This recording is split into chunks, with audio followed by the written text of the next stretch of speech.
Put down the coffee, cancel the realtor, burn the Forbes magazine on your kitchen counter, because the number I'm about to read was buried in a rental listing in Boise, Idaho last Tuesday.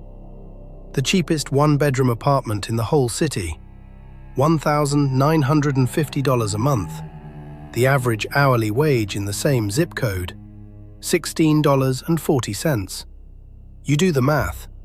No, let me do it for you. Because apparently nobody at the magazine that ranked this city a steal could be bothered to open a calculator. $16.40 times 40 hours a week times 52 weeks. $34,000 before taxes. After the government takes its cut, roughly $27,000. Rent alone, $23,400. That leaves $3,600 for the entire year. For food, for gas, for electricity, for your kids' shoes, for the dentist, for literally anything that keeps a human being upright and breathing. $3,600. $300 a month. $10 a day. And this, ladies and gentlemen, is what the Glossy magazines call affordable America. I am Report State, and I did not come here to politely discuss the housing market. I came here to drag 10 cities into the light and show you exactly how the word affordable got turned into a weapon. I spent half a year crawling through census data, property tax ledgers, insurance quotes, utility bill archives, and the kind of rental listings that make grown men cry in their trucks. What I found was not a market. It was a trap, a beautifully painted, magazine-approved, politically sanctioned trap, and millions of Americans walked right into it with moving trucks and mortgage paperwork. America loves a narrative. The narrative goes like this. California and New York got too expensive. Smart people moved to the Sun Belt. The Sun Belt was cheap. Life became good again. Sunshine, barbecue, 3-car garages for the price of a Brooklyn studio. That is the story. That is the lie. Because somewhere between the 2019 press releases and the 2026 reality, every single one of these so-called havens turned into a financial meat grinder. And they kept smiling, and the magazines kept printing, and nobody showed you the spreadsheets. Until now. In this video, I'm going to walk you through 10 American cities that journalists keep calling affordable, while the residents quietly liquidate their retirement accounts to buy groceries. Each city gets the full treatment: the median rent, the median wage, the hidden costs that never make it into the headlines, utilities, insurance, transportation, property taxes, vehicle fees, grocery markup, the real percentage of income that gets swallowed alive every single month. By the end of this, you will never trust a best places to live list again. You will never trust a relocation influencer again. You will look at your mortgage pre-approval letter the way a man looks at a restraining order, with respect, with fear, with understanding. And I saved the worst for last. Number 1, the city that is on the cover of more affordable living articles than any other place in the continental United States. The city that ruined a friend of mine. The city that got mentioned in episode 6 of this series as a trap and now returns for a full autopsy. If you thought you knew why people are running out of that place, you have no idea. Wait for number 1, because number 1 is not a city. Number 1 is a crime scene with a chamber of commerce. Hit the like button before we start. Subscribe if you like your data bloody and your hosts uncensored. Share this video with every single person in your life who just told you they are thinking about relocating somewhere affordable. You might save them 7 years of financial ruin. You might save their marriage. You might save their credit score. And frankly, if you do not want to save them, at least save yourself. Because after this video, the only affordable thing left in America will be the subscribe button, and that is still free. Let's break it down, starting at number 10. Number 10. Nashville, Tennessee, the Music City Money Pit. Nashville, the city that sold itself as the cool alternative to Los Angeles. No state income tax, live music on every corner, barbecue cheaper than a New York bagel. Every single moving company from Brooklyn to Burbank had Nashville as their top destination between 2020 and 2024. The population exploded, the skyline filled with cranes. Builders could not put up apartment towers fast enough, and the magazines, bless their rotten hearts, called it affordable. Every year, without fail. Here are the numbers that the Chamber of Commerce does not want you to read out loud. Median rent for a one-bedroom in Nashville, $1,860 a month, up 41% since 2020. The median household income in Davidson County, roughly $68,000. Sounds okay. Now subtract federal taxes, roughly $54,000 left. Now add the Tennessee property tax that rose 44% since 2020 in the same county. Now add vehicle registration and wheel tax. Nashville has a special metropolitan wheel tax on top of state registration. Every car, every year, another $100 minimum. Now add the grocery markup. Tennessee is one of the few states that taxes groceries at the state and local level. 4% state, up to 2.75% local. On food, on bread, on milk for your baby. Every time you swipe your card at Kroger, the state takes another bite. What nobody tells you. The Nashville traffic situation added an average of 31 minutes a day per commuter between 2020 and 2025. That is 130 hours a year stuck behind a pickup truck with Tennessee plates in a construction zone. At $20 an hour of lost productivity, that is $2,600 burned. Gone, evaporated, just for the privilege of living in the Music City. A local on Reddit wrote it best last month. He said, "I moved here from Chicago thinking I was getting a deal. 3 years later, my rent went up $800, my car insurance doubled, and my favorite honky-tonk became a Starbucks. If this is affordable, please do not show me expensive." Picture this. You are standing on Broadway at 10 at night. Neon signs screaming country music at you from 7 bars in a row. You can smell fried chicken and sweat. Tourists in cowboy hats they bought that afternoon clog the sidewalk. You paid $22 for a beer and $14 to park. And somewhere, 40 minutes away, in a suburb called Antioch, a family of 4 is sitting at their kitchen table trying to figure out how to pay the electric bill that came in at $480 because Tennessee utilities raised rates 3 times this year. That is Nashville. That is the music in Music City. The music is the sound of your bank account emptying. The take. Nashville is not affordable.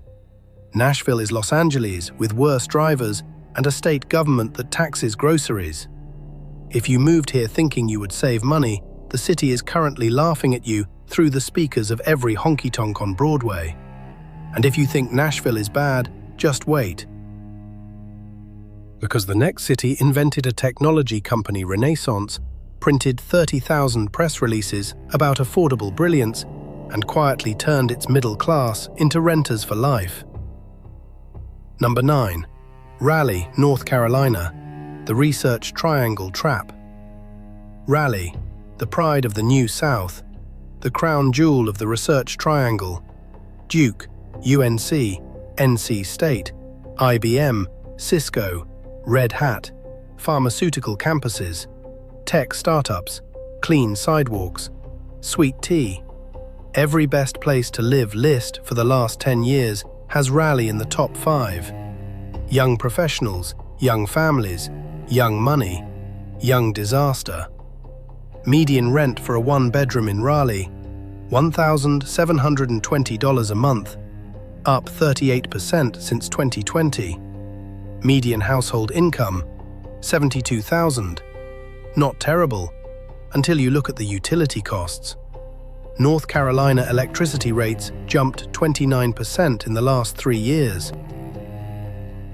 Duke Energy, the monopoly provider for most of the Triangle, filed for another rate increase in January of this year. 15% more. Approved. Nobody said a word. Because Duke Energy has lobbyists and the residents have jobs and children and no time to fight. Property taxes in Wake County rose every single year since 2019. The revaluation in 2024 bumped the average homeowner bill by 19% in one single cycle. One neighbor I spoke with near Carey saw her bill go from $3,800 to $5,600 in 12 months.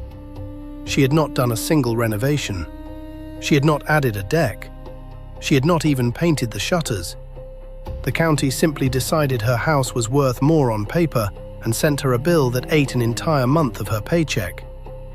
Here is the twist. Raleigh looks cheap because the houses look cheap. You can buy a 3-bedroom in Knightdale for $300,000. The magazines love this. The problem is, that house will cost you another $40,000 in closing costs, inspection corrections, insurance deposits, and utility hookups before you turn a single light on. And then the real bill arrives. Homeowners insurance in North Carolina jumped 33% in 3 years because of hurricane risk and coastal panic. VAC maintenance in the humid southern summer. Roof replacement every 15 years minimum because of storms. That cheap-looking house is a money factory running in reverse. A tech worker from Raleigh posted on LinkedIn in February. He wrote, "I took a 30% raise to move here from Boston in 2021. Adjusted for rent, utilities, taxes, and childcare, I make less real money today than I did before the move." Reports state, he wrote, "If you are reading this, please tell people the truth. I told my wife the truth, and she still does not believe me." Picture this. You are driving down Six Forks Road on a Tuesday morning. Mercedes, Audi, BMW, Mercedes, Audi, another Mercedes. Everybody looks successful. Everybody is underwater. The billboards promise luxury apartments from $1,900 a month. The traffic crawls past construction sites where the next luxury apartment complex is going up. Nobody can afford the current ones. They are building more. The math does not math. Nobody cares. The press releases keep coming. The take. Raleigh is where professional salaries go to die a slow death by utility bill. Your paycheck gets eaten by Duke Energy, Wake County, State Farm, and a property valuation office that has clearly lost its mind. Remember Nashville and its grocery tax? Raleigh does the same thing but with electricity, and nobody is dancing to a honky-tonk band while they read the bill. If number 9 made you want to cancel your Zillow searches, keep watching. Because number 8 is a Texas legend. And in Texas, everything is bigger, including the collapse of the middle-class dream. Number 8. Austin, Texas. Keep Austin bankrupt. Austin. Oh, Austin. The capital of the Texas miracle. The weirdest city in Texas. The Silicon Hills. The music festival. The barbecue. Elon moved here. Joe Rogan moved here. Tesla built a factory here. Every single podcaster in America packed up a U-Haul and screamed about how much freedom they felt on Interstate 35 southbound. The property market doubled in 3 years.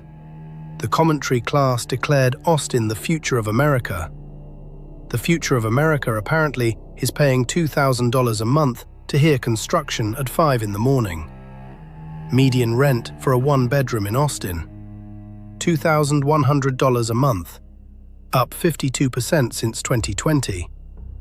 Median household income, roughly $84,000. Again, not terrible on paper, until you notice Texas has no state income tax, which sounds wonderful until you read the fine print. Texas makes up the shortfall with property taxes that are among the highest in the nation. Travis County average effective property tax rate. 1.97%. On a $500,000 house, that is $9,800 a year. Every year, forever, just for the privilege of owning a rectangle of drywall in a neighborhood where the HOA fines you for parking your own truck in your own driveway. Now add Austin Energy, the city-owned utility, which raised base rates 19% in the last 2 years. Now add car insurance, which in Travis County averages $2,100 a year because Austin drivers, and I say this with love, drive like they are auditioning for a demolition derby. Now add toll roads. Austin has more toll roads than New Jersey. Every commute east to west, north to south, costs you $6 to $11 in tolls if you want to move faster than a funeral procession. If you work in Round Rock and live in Buda, you are paying $400 a month just in tolls. Before gas, before insurance. Before parking, what nobody tells you. Austin has a municipal drainage fee. It shows up on your water bill. Every household pays it, whether your lawn floods or not.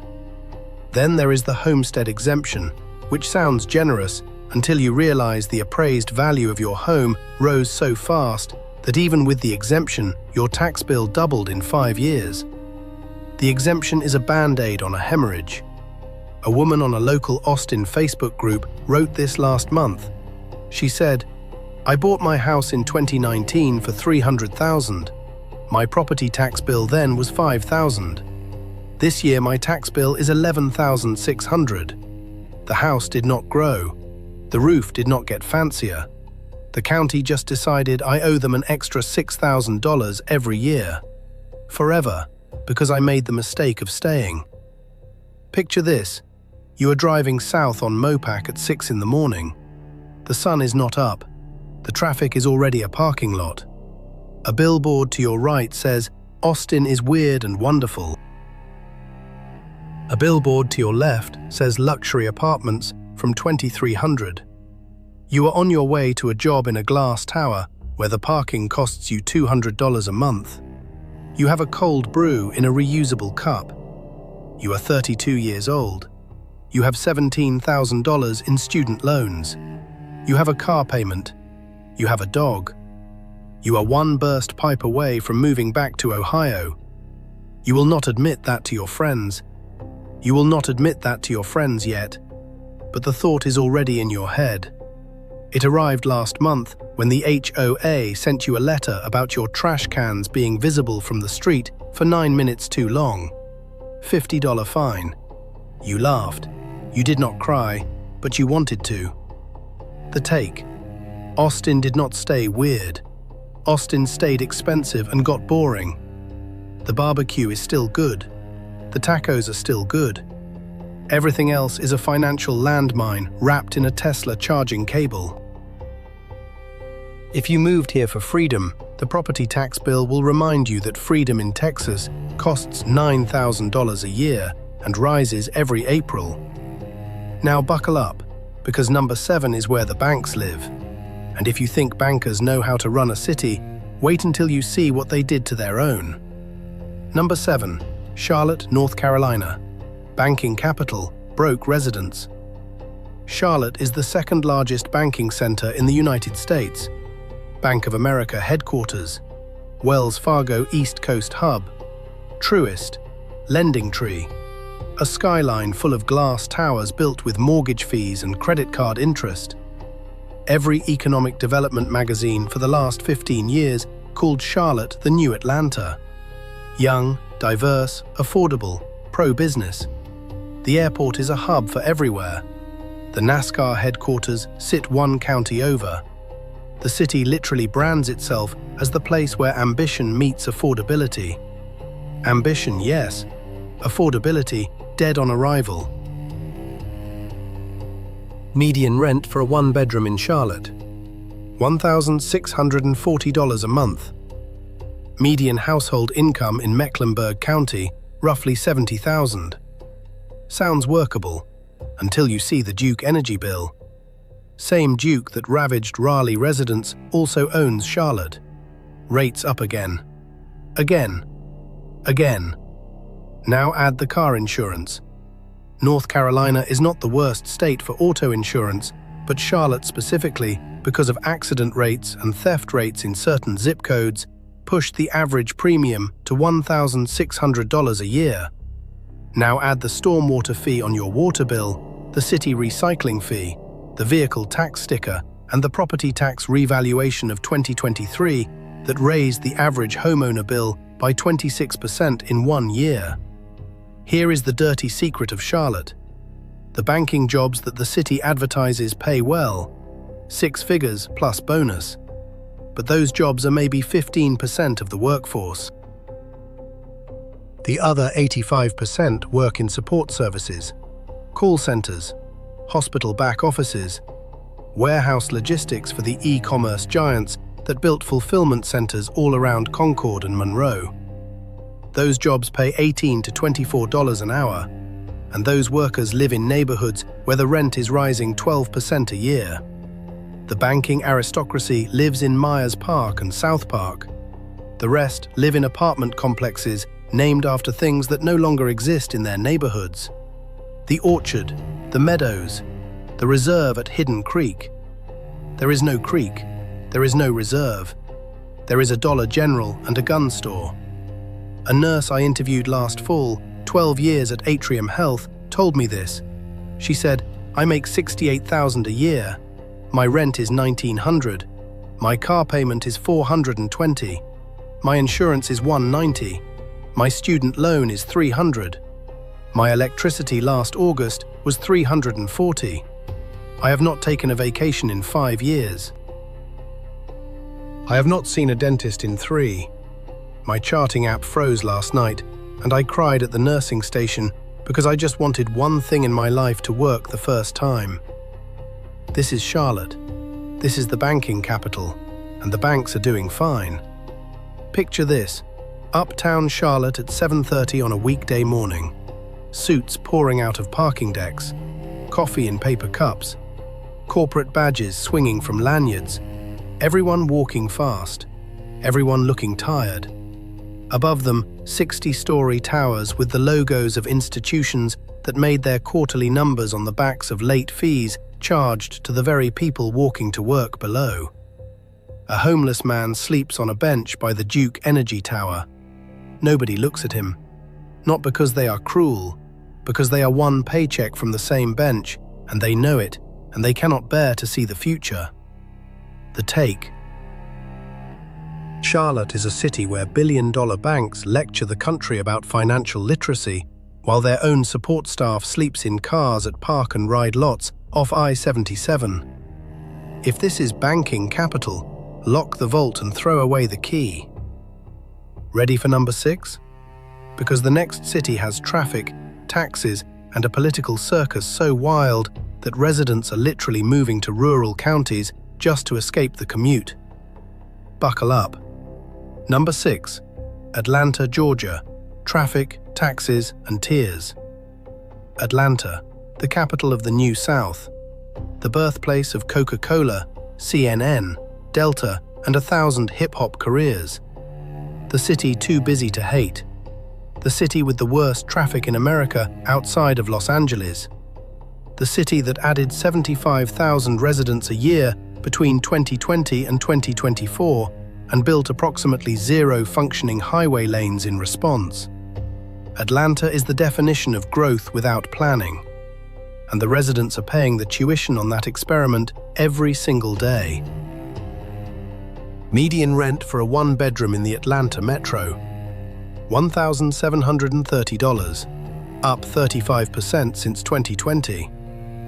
Median household income in Fulton County, roughly $78,000.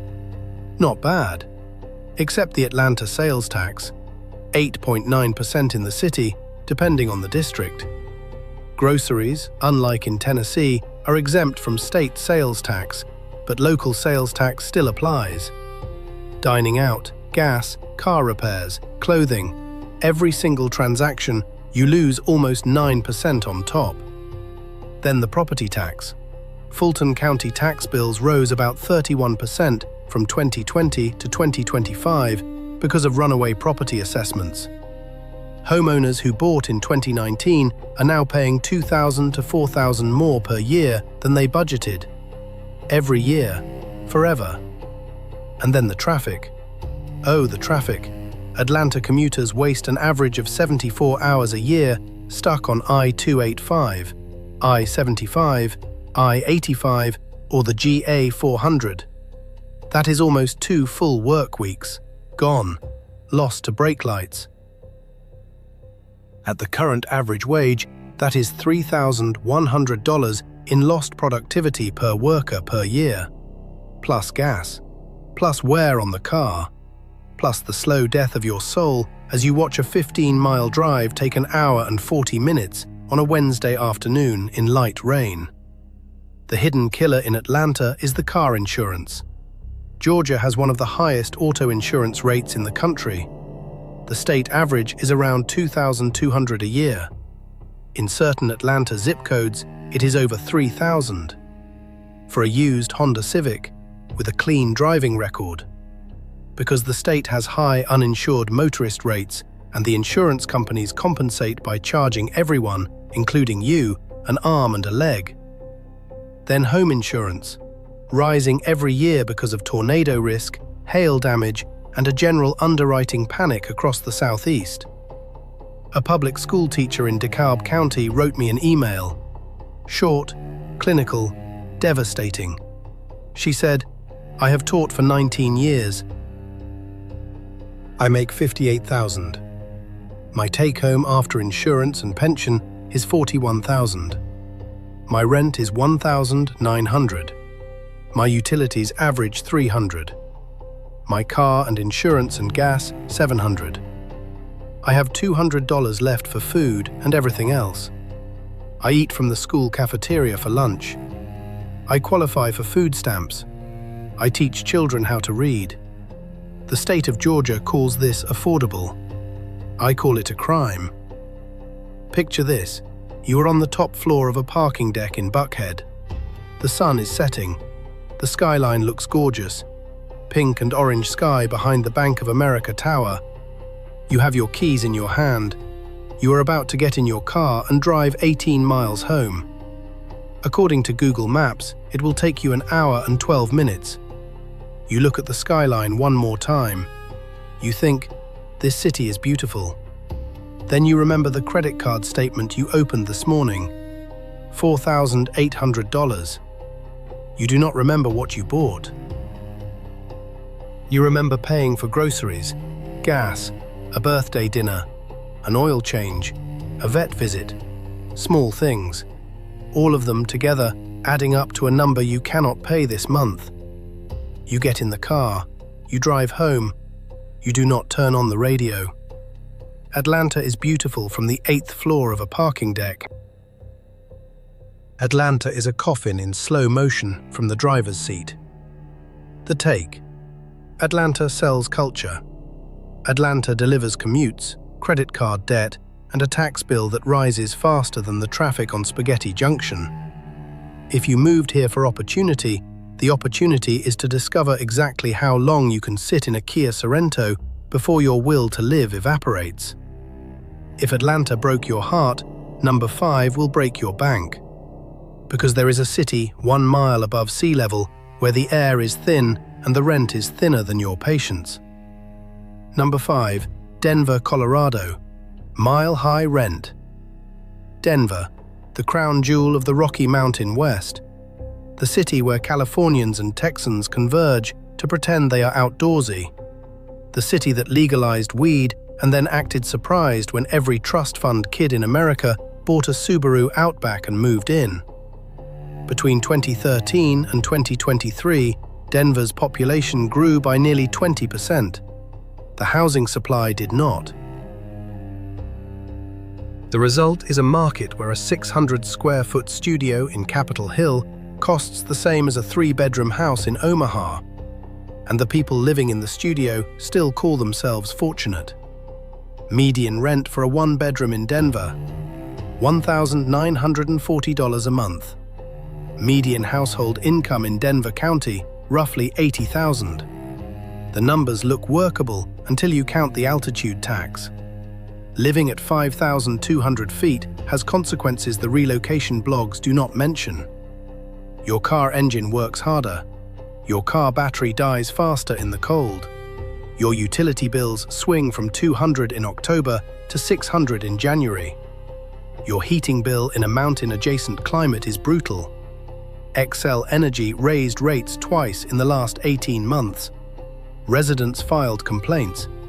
Denver media covered it for a week. Rates stayed up, nothing changed. Colorado property taxes, historically low, are now climbing. A 2023 state measure failed, and property assessments shot up 30 to 40% in some counties. Homeowners who paid $3,000 in taxes in 2020 now pay $5,000 plus. The state is scrambling to patch the hole with temporary relief programs, but the underlying math is unforgiving. Colorado is getting more expensive by the day, and the people who moved here for the lifestyle are starting to understand that the lifestyle costs more than their income can sustain. Then there is the HOA factor. Denver Metro is littered with HOAs that charge $300 to $600 a month. For what? A common swimming pool you use twice a year, a landscaping crew that shows up on Tuesdays, a board of neighbors who hate you because your recycling bin leaned at a wrong angle. Every HOA in Colorado has raised dues in the last 2 years, citing insurance costs and maintenance inflation. The residents do not have a vote that matters. They pay, or they get liens on their homes. And the car insurance. Colorado auto insurance jumped 52% between 2022 and 2025, the highest percentage increase in the country. Hail, wildfires, uninsured drivers, fraud. Every factor you can imagine pushed rates into the stratosphere. The average Denver driver now pays around $2,600 a year in car insurance for a single car. Clean record, boring commute. A software engineer in the Highlands neighborhood told me this over coffee. He said, "I moved from Pittsburgh 3 years ago for a job at a tech startup. They paid me $120,000. I thought I was rich. Then rent, then taxes, then car insurance, then daycare. My wife and I have 1 kid.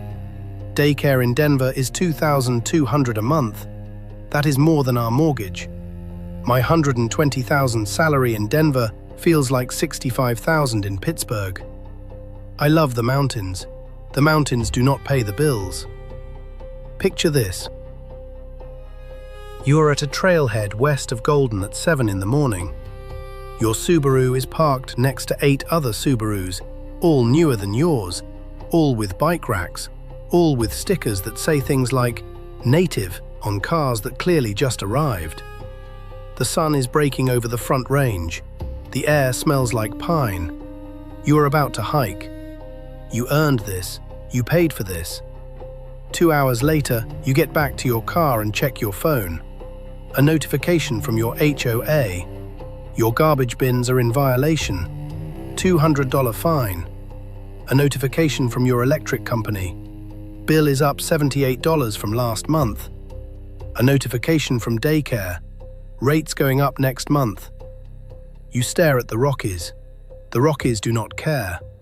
The Rockies have been there for 65 million years and will be there after your 401k is empty.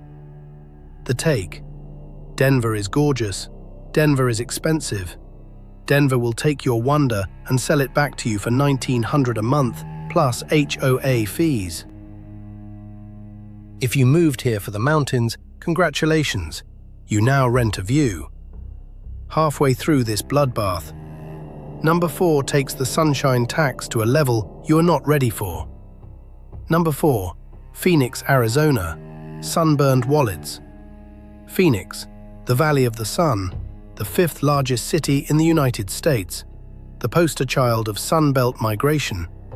Californians fled here by the hundreds of thousands between 2020 and 2024. U-Haul rental rates, one way from Los Angeles to Phoenix, tripled during that window. The realtors could not keep up. Builders slapped up tract homes in Buckeye, Queen Creek, and Maricopa faster than the desert could swallow them. Phoenix was supposed to be the safety valve, the affordable escape, the last honest American city in the Sun Belt. It lasted about 18 months. Median rent for a one-bedroom in Phoenix, $1,680, up 47% since 2020. Median household income in Maricopa County, roughly $75,000. Decent on paper. Until the electric bill in July arrives. Arizona summer is not a season, it is a medical condition. Temperatures in Phoenix now regularly exceed 115 degrees for weeks at a time. The AC does not turn off from May to October. The average Phoenix electric bill in August is $380 in a one-bedroom apartment. Some families pay over $600, and APS, the utility, just got approved for another rate hike. Water. Oh, water. Phoenix is in a city built on a disappearing river in a state running out of Colorado River allocation. Water bills are climbing every year. The city added a drought surcharge in 2024. Another one is being considered. Outdoor water use is restricted. Pools, once standard in every backyard, are now liabilities. A pool in Phoenix costs $600 to $900 a year just in water and chemicals and pump electricity, plus the cover, plus the maintenance, plus the insurance rider. Home insurance in Phoenix is another silent killer. Wildfire risk in the surrounding mountains and flash flood risk in the valley pushed premiums up 24% in 3 years. Some carriers stopped writing new policies in certain zip codes. Homeowners are scrambling to find coverage. Some found out at renewal that their carrier was dropping them entirely. No replacement available under $3,000 a year for a standard suburban house. And then there is the commute. Phoenix sprawl is legendary. The metro spans about 120 miles east to west. The average commute in peak traffic is over an hour for anyone who does not live within 3 miles of their office. Gas, wear, tolls on the 101 and 202 loops, and the slow psychological damage of staring at saguaro cacti at 7 in the morning while your coffee boils in the cup holder. Phoenix eats time the way it eats water, in giant invisible gulps. A real estate agent in Chandler told me off the record. She said, "I have been selling houses here for 20 years. I have never seen so many families listing homes because they cannot afford the property tax and insurance anymore. They could make the mortgage. The mortgage is fine. It is everything else. The HOA, the landscaping, the pool, the insurance, the utilities." We had a family in Gilbert last month put their house on the market because their combined monthly costs outside of the mortgage hit $2,300. That is after 15 years of ownership. The house is paid down. The expenses are not. Picture this. You are walking across a parking lot at a strip mall in North Phoenix. It is 3 in the afternoon in July. The asphalt is 158 degrees. You can smell the heat. Literally smell it. Tires, rubber, baking plastic. You are walking from your car to the entrance of a Fry's grocery store. 26 steps. You are sweating through your shirt before you reach the door. Inside, the AC is cranked. You buy groceries, $230 for basics. You come out. Your car interior is 140 degrees. You cannot touch the steering wheel. You drive home with a towel over it. Your electric bill arrives that night. $410. You laugh. You laugh because crying makes the AC work harder. The take. Phoenix is not affordable. Phoenix is a climate-controlled credit card. The sunshine is free. Everything the sunshine does to you costs money.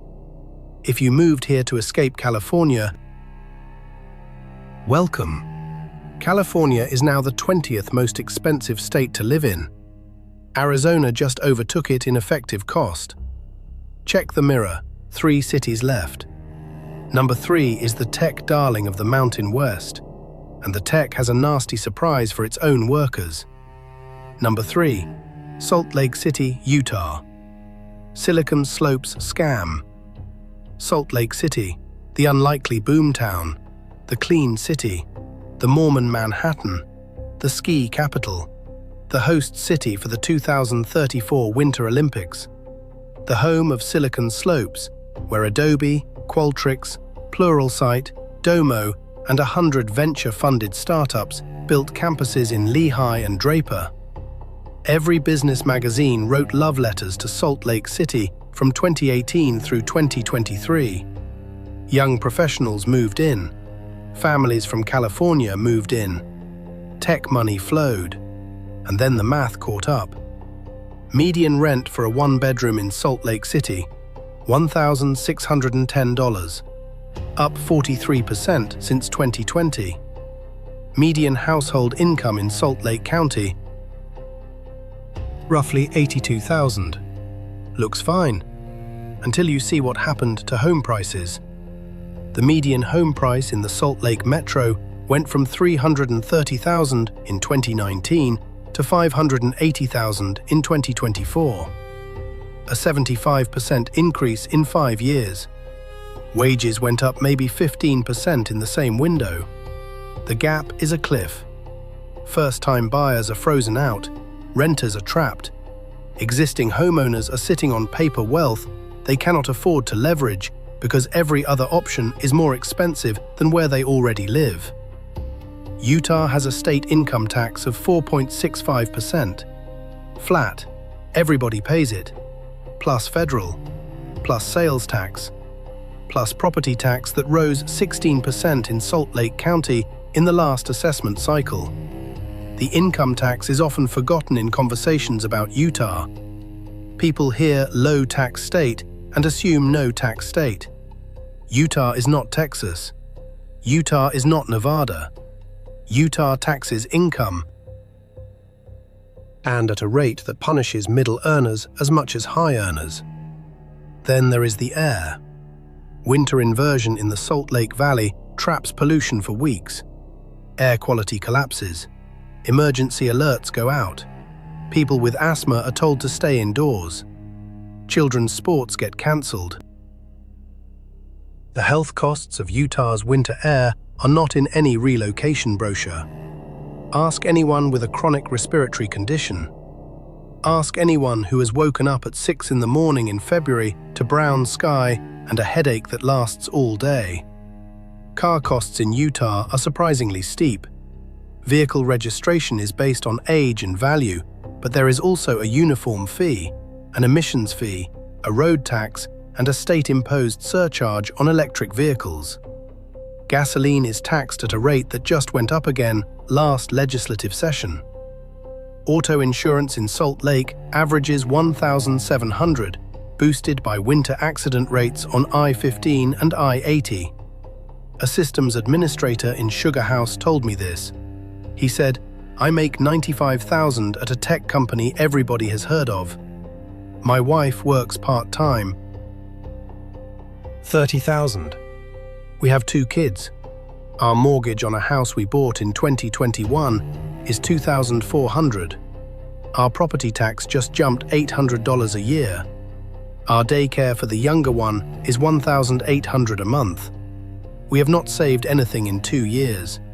The stock options I was promised vested at a valuation that crashed.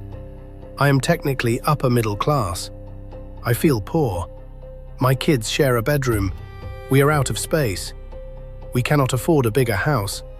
We are trapped in the house we thought would be a starter home. It is now the permanent home." Reports state, "Tell people the truth." Picture this. You are in a Tesla charging station in Draper at 9 at night in February. The lights are on. The air is heavy and brown. You can taste the pollution. You pull out your phone. The air quality index is 182. Unhealthy. You look at the mountains. You cannot see them. The mountains are there, the haze is there. Your kids are in the car. The younger one has a cough. You are charging the car because gas prices went up again last week. You are here for 25 minutes. You are thinking about moving. You are thinking about where. You cannot afford Denver. You cannot afford Boise. You cannot afford Las Vegas anymore. You are stuck. The charger clicks. The battery fills. Nothing else gets better. The take. Salt Lake City got discovered. Salt Lake City got bought. Salt Lake City got flipped. And the people who live there, who worked through the hurricanes, are the least of its problems. Number 2. Tampa, Florida. Insurance apocalypse. Tampa. The Florida success story of the 2020s. Not Miami expensive, not Orlando touristy, not Jacksonville too northern. Tampa is the Goldilocks pitch of Florida relocation.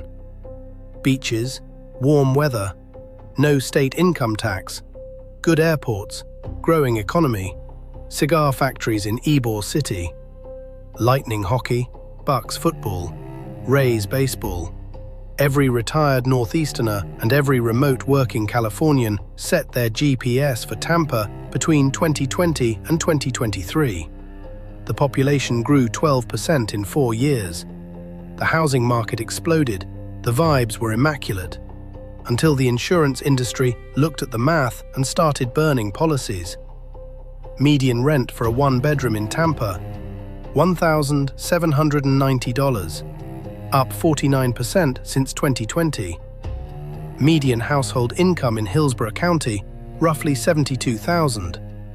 Okay, manageable. No state income tax in Florida. Property tax is moderate, around 1.1%. Sounds like a deal. Now open the insurance quote. Florida homeowners insurance has become the single biggest cost driver in the state.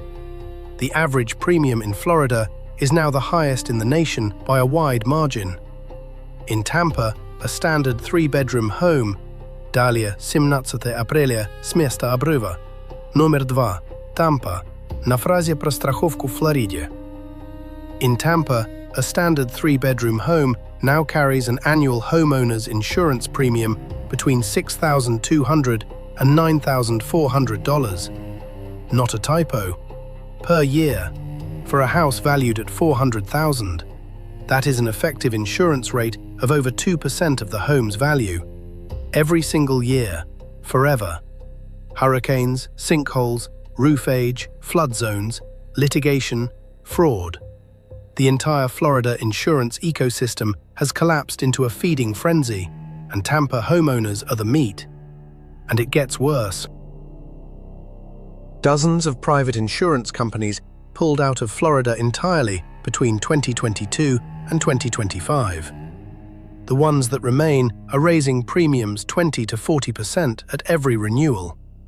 Citizens Property Insurance, the state-backed insurer of last resort, is now the largest insurer in Florida. That is not a healthy market. That is a market where the government is holding a gun to the ceiling while the roof leaks. And flood insurance is a separate policy. FEMA's National Flood Insurance Program keeps raising rates.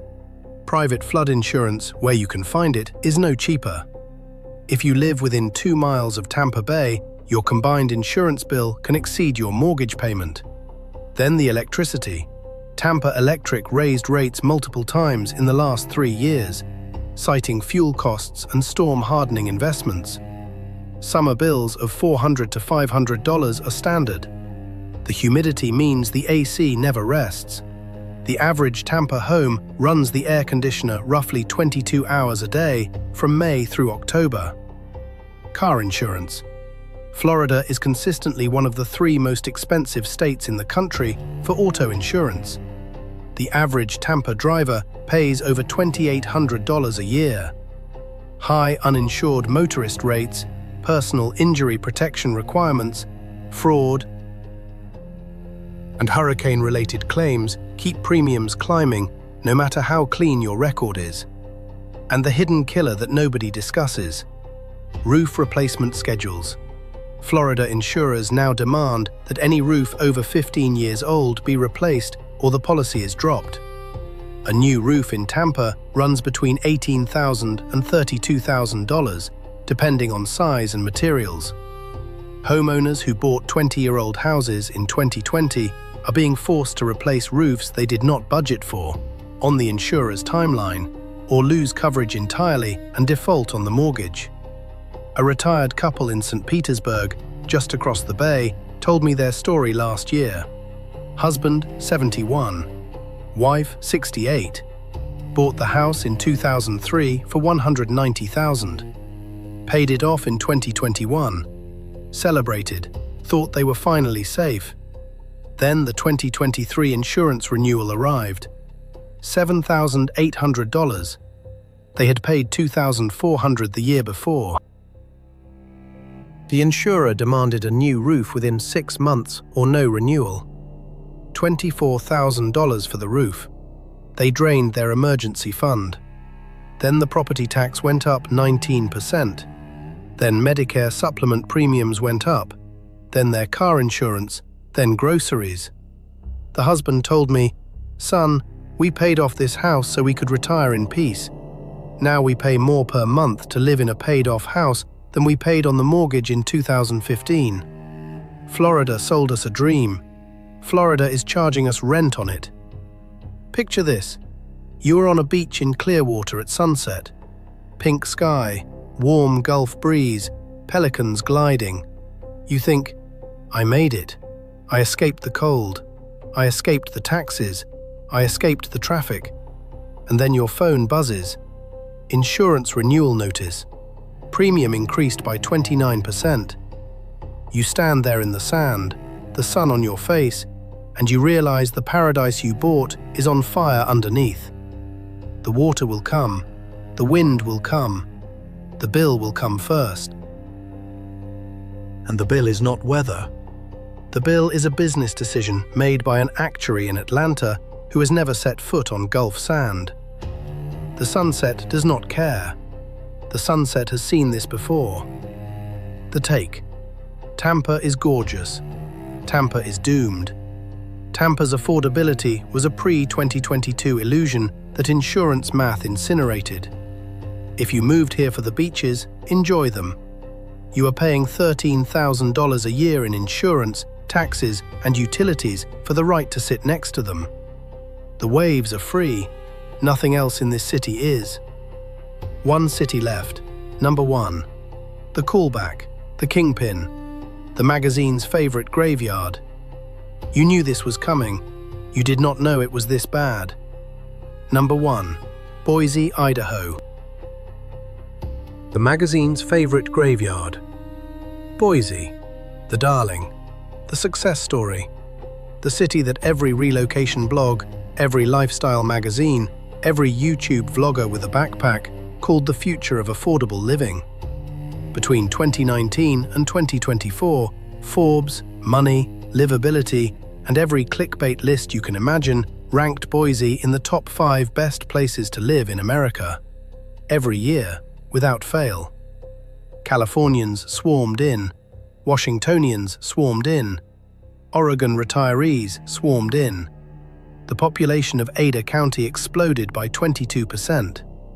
Home prices doubled, then doubled again. The Mountain West magic happened in real time.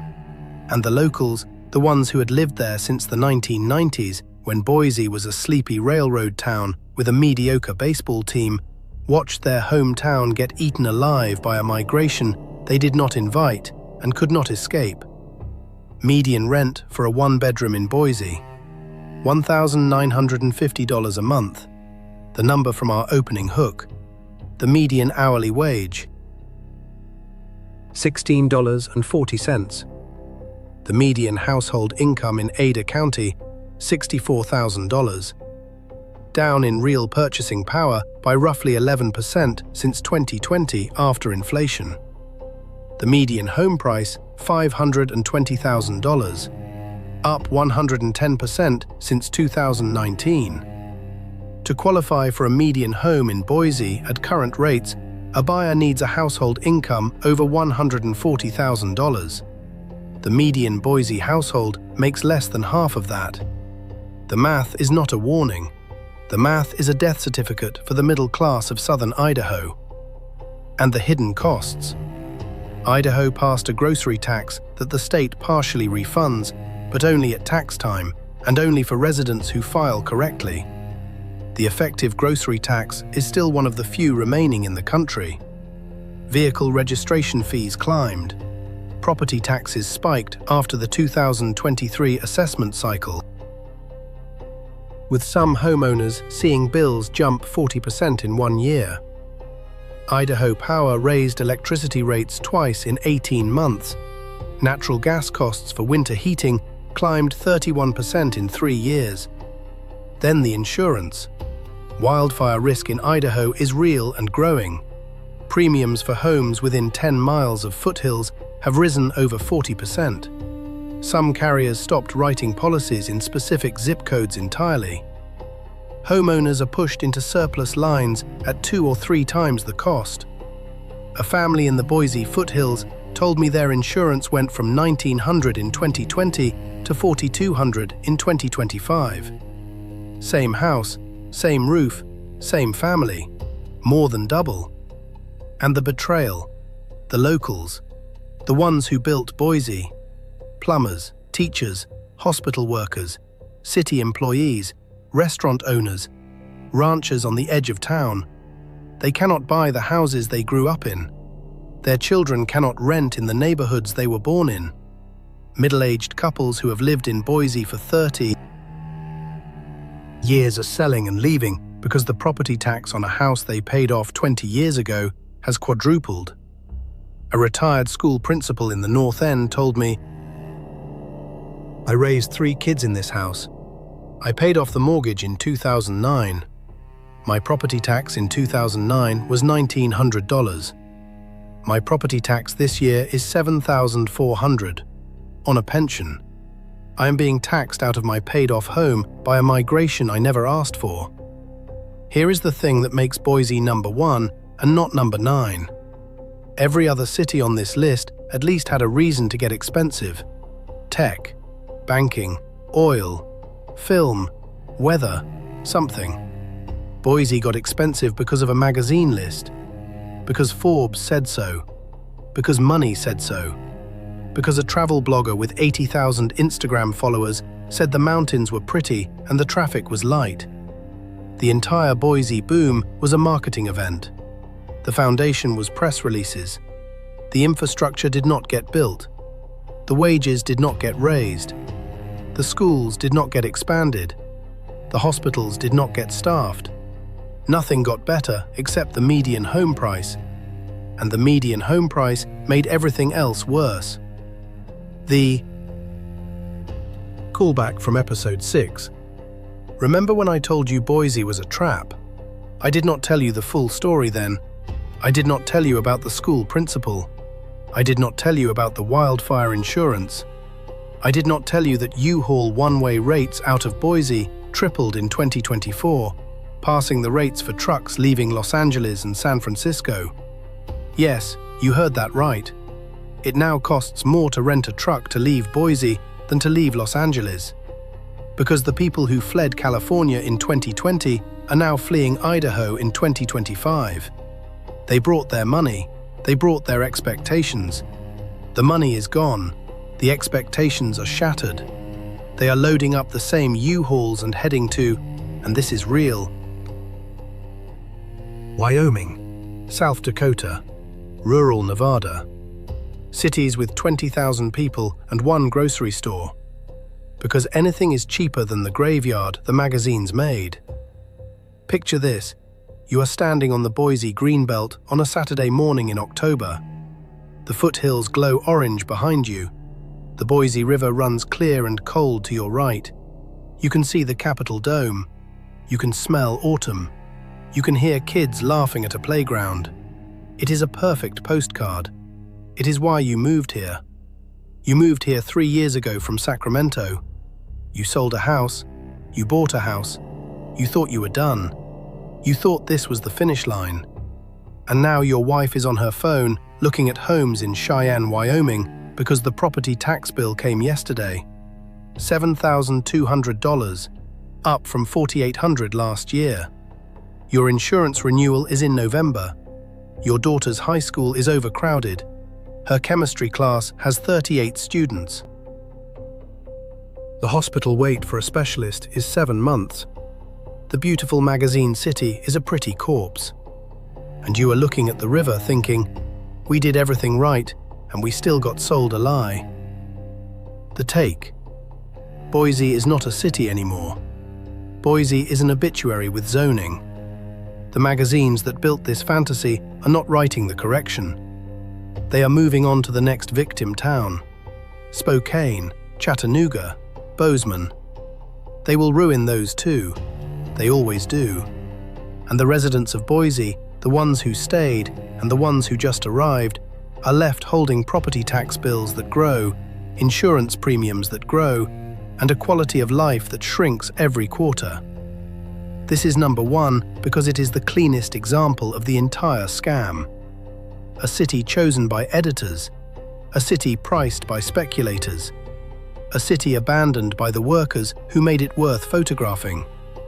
This is what happens when affordability becomes a marketing term instead of a measurable fact. This is what happens when aspirational replaces actual. Forbes got paid, real estate investors got paid, moving companies got paid, and the people? The people got eaten. Affordable and aspirational are two different words. One of them has arithmetic behind it, the other has ad copy. For the last 15 years, American real estate coverage confused the two on purpose, and millions of families paid the tuition. Nashville, Raleigh, Austin, Charlotte, Atlanta, Denver, Phoenix, Salt Lake City, Tampa, Boise, 10 cities, 10 variations of the same con. Cheap on the cover, lethal on the spreadsheet. Every one of them sold the same dream. Every one of them collected the same money.